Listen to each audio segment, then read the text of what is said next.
Returning to Camarir and Calaria, what are you both doing as the afternoon progresses? He suppose head to the fighting guild to meet with Bronson and Alexandra.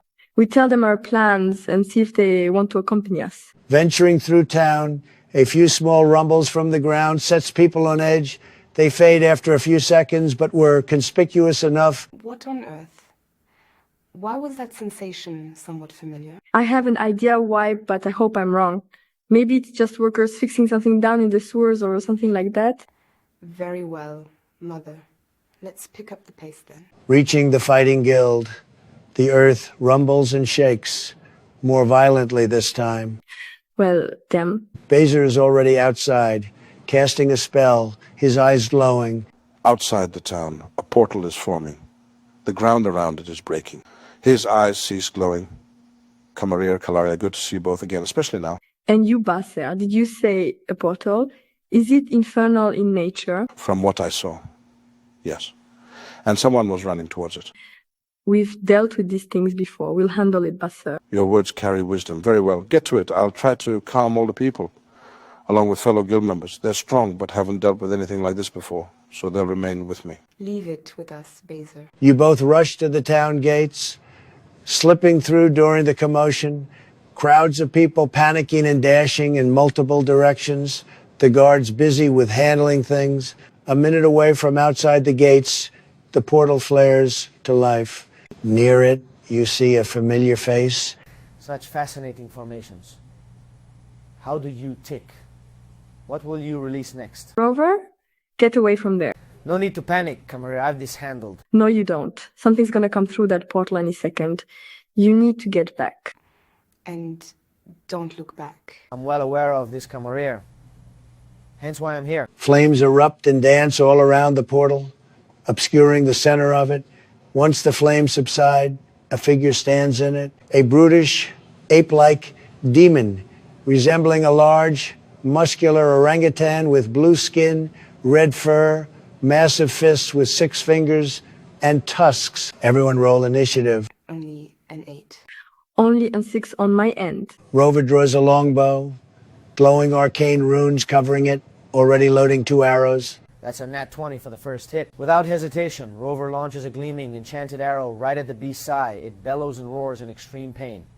Natural 1 for the second hit. Rover misses by a whisker. He then dashes a fair bit away, taking cover behind some empty crates. The giant demonic orangutan roars again, charging and slamming his fist down at you, Camarir. You dodge the first boulder-like fist, but the second gets you in the chest, followed by a brutal bite to your shoulder. Get away from my mother, you demonic thing. Calaria draws her longsword, feeling the arcane power pulsing from it. She lunges forwards, attempting to perform a menacing strike. The sudden fear in the creature's eyes says it all.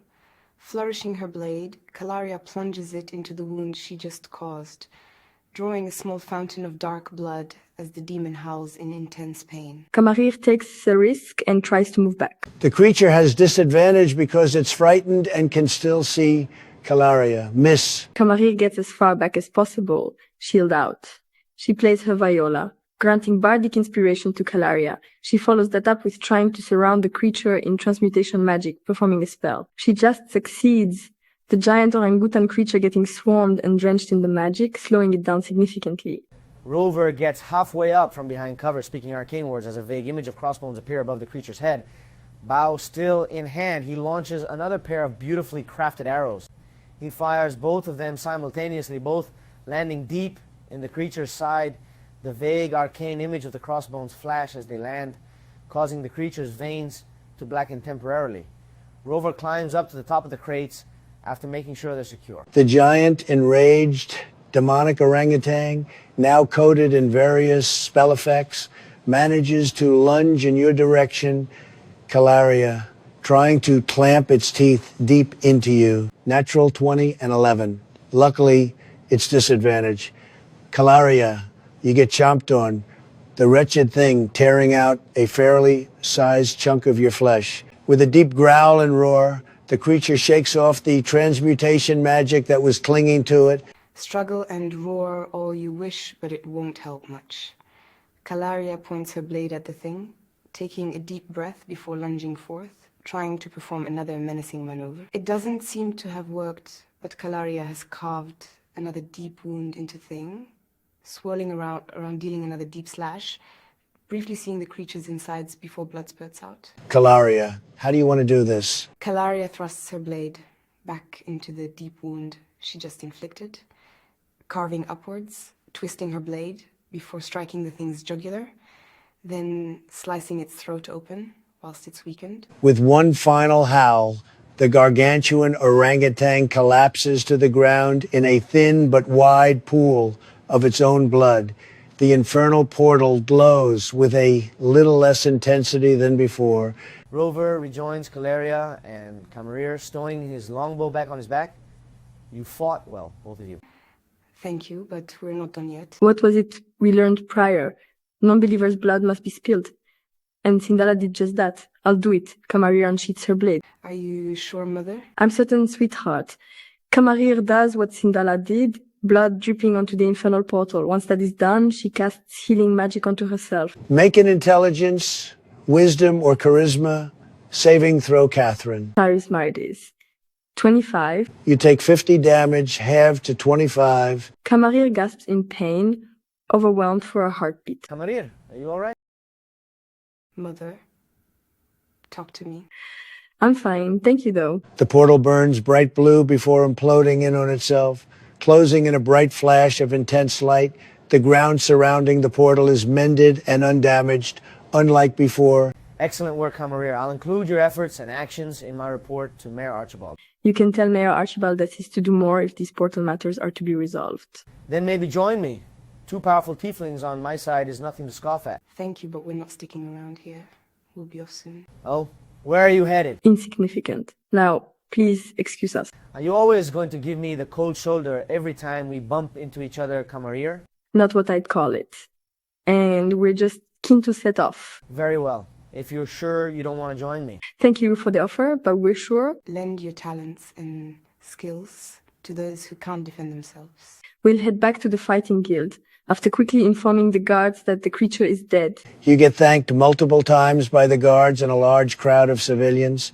It takes you longer to get to the fighting guild due to multiple individuals thanking you and even handing you coin. You both receive about 30 gold each. Returning to the fighting guild, you both get brought into Bazer's office, asking for you to describe the encounter.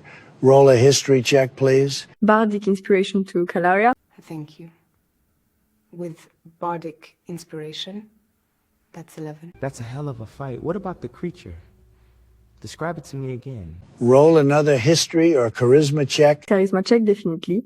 Natural 20 plus 4. That was a Bargura, definitely. Those fiends represent the savagery and brutality of the abyss.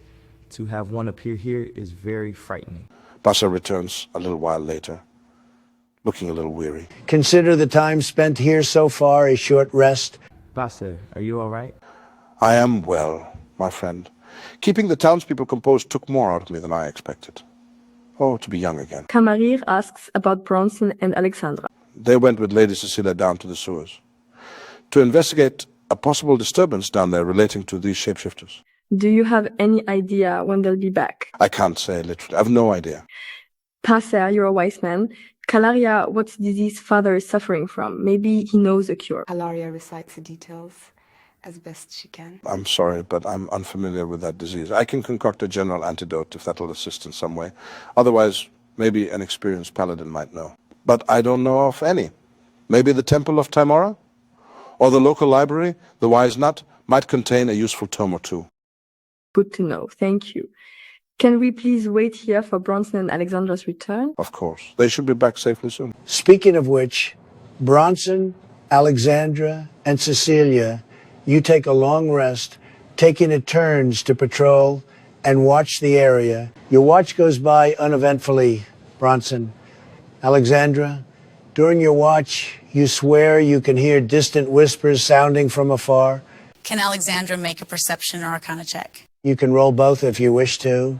Dirty 20 for my arcana check and 15 for my perception. You can feel the same magical aura from before, but it's somewhat moving, slightly, but it's noticeable. Can Alexandra try to hone in on its location? Closing in on its location, Further into the room, you are briefly greeted by a small spray of what seems to be glittering dust or magic of some kind that gets thrown into your face. The magical presence then swiftly disappears. Alexandra swats the glittering dust away, coughing a little, blinking rapidly. Your vision is blurry for a few moments before it rectifies itself. Nothing else happens during your watch. Roughly 8 hours have passed, the three of you well rested and refreshed. Cecilia, roll a constitution check. That's a natural one. 4 total. That's a natural one. 4 total. Cecilia, you feel worse than before. Your eyes look weary, skin dry, the rims of your nostrils turning red. Your throat is like sandpaper and sinuses almost blocked, yet tickling. Cecilia coughs and drinks some water from her water skin, her head pounding. She curses internally, rubbing her nose, conjuring another handkerchief. Bronson is already up and eaten some of his rations. Alexandra is casting mage armor and also having some breakfast, her clothing now back to normal. Cecilia tries her best to clear her throat, casting the sending spell to Basser. She says, we've found a plentiful amount of Zanmandine down here in a laboratory of sorts. What do you recommend we do now? A few minutes later, you receive a reply. A few minutes later, you receive a reply. This is beyond a miracle. Bring as much with you as you can and head back here. Very well. We'll be back soon. Cecilia clutches her handkerchief, gasping and having a harsh-sounding sneezing fit. Goodness bless you, Cecilia. Are you well? You look a little worse for wear. God's damn Gesundheit. You definitely need more rest later, sweetie. Cecilia opens her mouth to retort, but ends up coughing, her eyes watering. She manages to wheeze out, pack up the Zanmandine. We'll risk it losing potency. Bronson will start packing up the Zanmandine. So Alexandra does the same. As you both pack up the Zanmandine, you notice only a small portion of it is there. The rest of the vials and bottles of it are gone. Cecilia, have you secretly pocketed some of this stuff for yourself? What? No. Why? She finishes putting her contact lenses in, donning her armor. Because most of the Zanmandine is missing. Not all, but most of it. Cecilia examines all of the alchemy kits and formulas. Alexandra speaks true. Mierda. Esto no está bien. Nada bien. Excuse me? That's Elvish for. Shit, this isn't good. Not good at all. Well, let's pack up what we can and get going. You all collect as much as you can before heading back the way you came towards the teleportation circle. Roll a survival check, please. Or perception. I'll roll. That's 19 total. You find your way back rather easily. The teleportation circle is still there and active, but a figure stands in front of it, actively blocking your path to it. The figure stands there, an human lady wearing a fancy dress, looking mildly disinterested in you all, but she smiles nonetheless. Her faintly shimmering skin and beautiful eyes pierce through the dim light. Finally, I was wondering what took you all so long to pack up and head back here. Bronson draws his battle axe. Spare me the dramatics, Bronson. And how do you know my name? Please, who doesn't? You're becoming quite well known around these parts. To whom do we owe the pleasure? If you don't stand aside afterwards, though, then the pleasantries will soon cease. Lady Cecilia, I'm almost hurt. That's not very ladylike. But fear not, I'm not here to do battle or hinder your journey back, merely to deliver a welcome. The woman's eyes lock with yours, Alexandra. What in the hells? You don't recognize me, Alexandra. Ani po selete dobin, not even after all this time. Should I? You're not exactly familiar. I'm dearly disappointed. Perhaps this will help. The lady's eyes glow bright gold, her entire body emanating a celestial glow, enrapturing angelic wings unfurling from her back. The area is soon bathed in divine light. Alexandra, you do recognize this lady? Ne, to nemůže být pravda. Ten, co mě zradil. Sestro, jsi to opravdu ty? Sister, is that truly you? Jsem já, sestro. Jsi překvapená? Vypadáš vyděšeně? Vzácně. It is me, sister. Are you surprised? You look scared. Rare.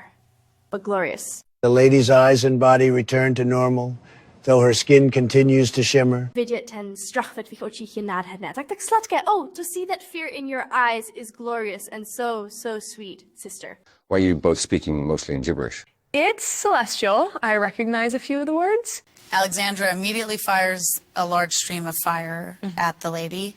She says a few arcane words, the flame being extinguished before it even gets close. Sister, you're still the same. Overconfident in your abilities, your ego bigger than your practicality. Says the traitorous backstabber. That means very little when you got casted out without a second thought. Because of you, Riandri. I love it when you actually use my name. Now, I'll see you again soon, sister, and do be careful with my Zanmondine. Farewell. The lady clicks her fingers, gone in a bright flash of light. Sakra. Tazata sinazrad namrhayetare, I staying arrogantni. What are you saying now? God fucking damn it. That fucking traitor bitch is here. And just as arrogant. Fuck. You owe us a big explanation, Alexandra. Let's just leave first before any more unwelcome surprises make themselves known. Yes, most definitely. You all re-enter the circle.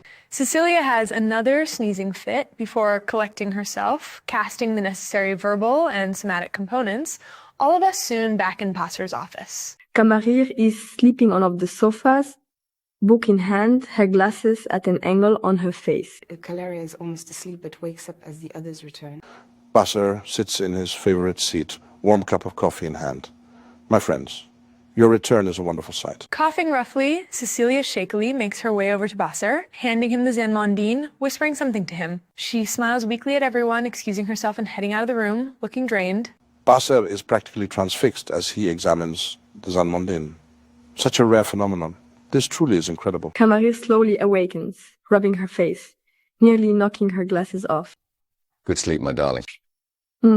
Bronson, you're back. Of course I'm back. You never have to worry about that. Setting her book and glasses aside, Kamarir gives Bronson a tender kiss. Bronson kisses her back, hand on her cheek. After a few minutes, Kamarir and Calaria are informed on what Zanmondine is and the priceless discovery of it. Kamarir takes Bronson to one side, explaining her situation to him. Come with us, Bronson. After that infernal portal, it'll be difficult to leave. But if we can, then of course I'll go with you both. What about Alexandra? I'm hesitant. She's a bit unpredictable. Plus, this is a personal journey. All right, everyone, we'll end the session here. Thank you all so much for watching and playing Dungeons and Dragons with us. Take care of yourselves and be kind. Farewell.